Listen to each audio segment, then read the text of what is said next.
Hello everyone and welcome to another video. Today I'm going to be answering all of your lovely questions that you left on my first ever BookTube birthday video, so huge thank you to everyone who left a question. I'm just going to get right on into the answers and I'm going to try not to ramble on any of them. So the first question comes from Frances McHugh and she asks, what is my favourite genre? And I think I have to say fantasy, but pretty much anything with magic in I will probably love. I also like really good supernatural horror. I don't really like a lot of blood and guts and gore, but I like genuinely scary, eerie, ethereal stories, and there aren't many of those around that are really good, so whenever I find one I do tend to kind of hold on to it and love it forever. I also like a good relatable romance book as well, so I know that's a pretty jumbled answer, but if I had to pick one genre I'd probably say fantasy. The next question comes from Alyssa Bell and she asked, what are my second and third favourite series after Harry Potter? My second favourite series is the Throne of Glass series and my third favourite series is probably the Tearling trilogy by Erica Johansson, but there are so many amazing series that I've read that I could say for that answer.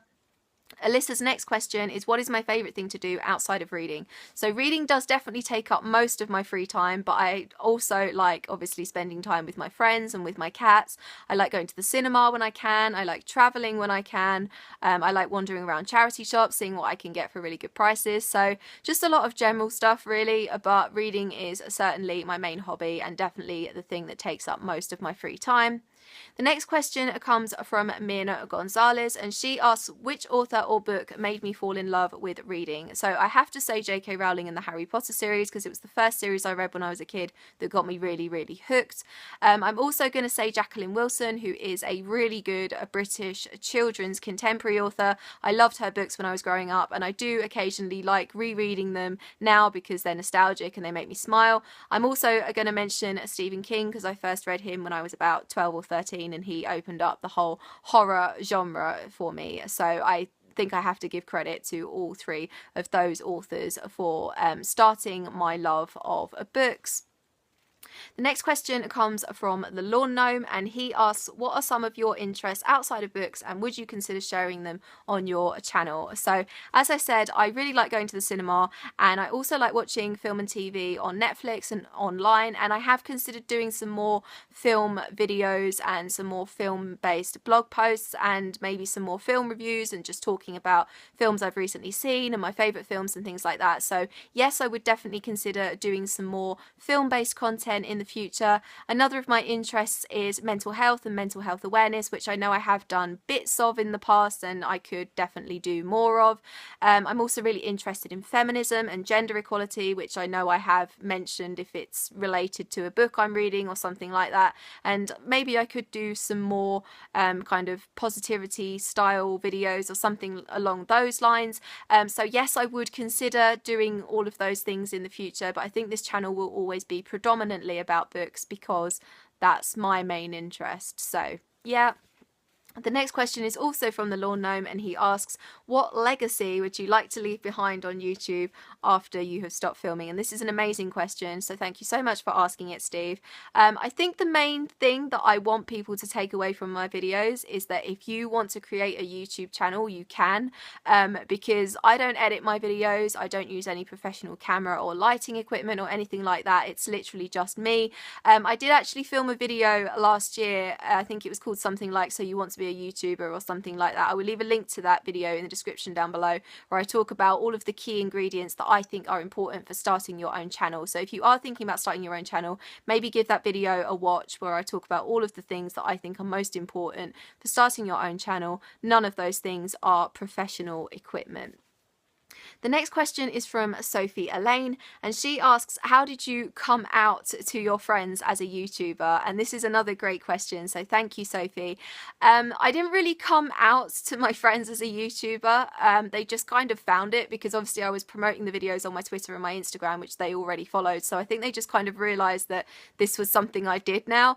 And I understand if you are a YouTuber and you feel awkward or shy about sharing your channel with your real life friends and family. I was actually quite nervous about how people would react to it when I first started, but I've had nothing but love and support from them about this channel. So I would definitely say that if you do have amazing friends and family and you are shy about sharing your channel, if they are very loving and supportive of you, then they will almost certainly be loving and supportive of you once they know about your channel, because it's nothing shameful that you're doing. You're sharing your love of something with the world, and what's bad about that? You know, nothing at all. So definitely, if you want to talk about it with your real life friends and family, I would definitely recommend it.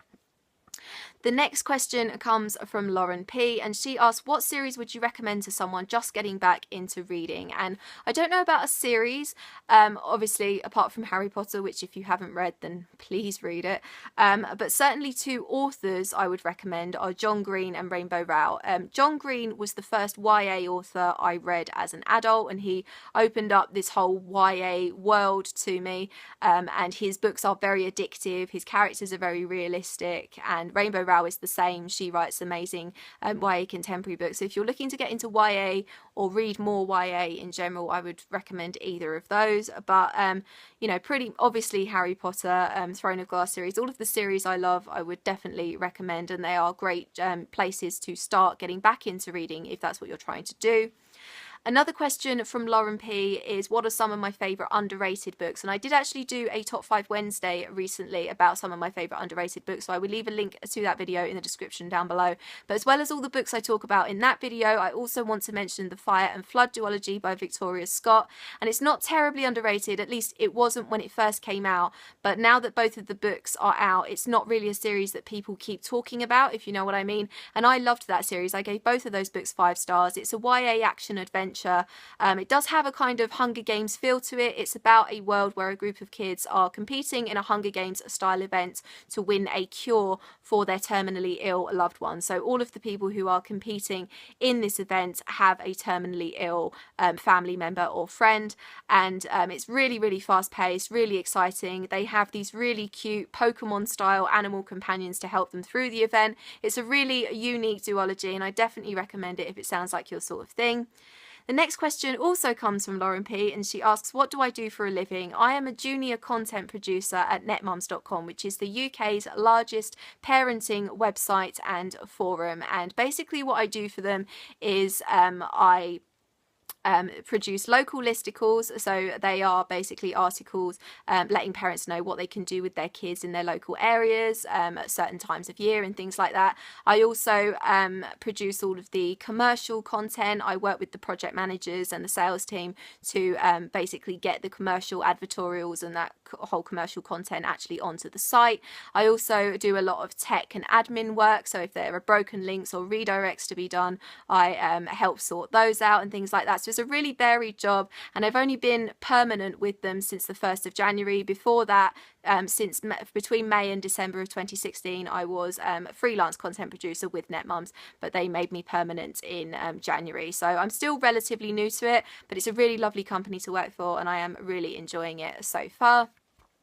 The next question is also from Lauren P, and she asks, what is my favourite music or my favourite song? So I generally like songs that have meaningful and really relatable lyrics. So my favourite artists are Taylor Swift and Ed Sheeran for that exact reason. They're both absolute magicians at writing amazing lyrics, and they write about things that everyone knows and that everyone can relate to and that everyone has experienced, but they say it in a way that I think only they can.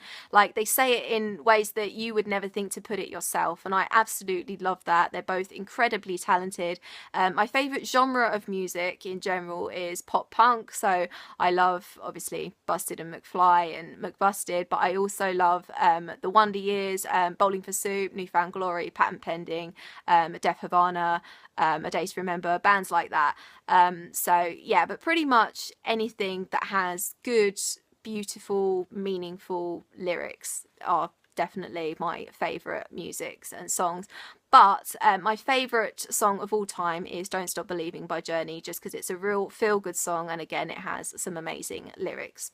The next question comes from Gaming Readers, and they ask, what books will you reread the most? Obviously Harry Potter and all of my favourite series in general, but also Eleanor and Park by Rainbow Rowell, and I am going to be rereading it very soon for a reason, and I'm going to be rereading a few other books as well that I have raved about before, because I want to do a video about some books that have been considered problematic by a lot of other people, because a lot of these books are books that I genuinely love and I want to talk about them. I want to reread them, see if I can see what people are talking about, and yeah, I'm going to do a video on books like that. But Eleanor and Park is certainly one of my favourite contemporaries, so yeah.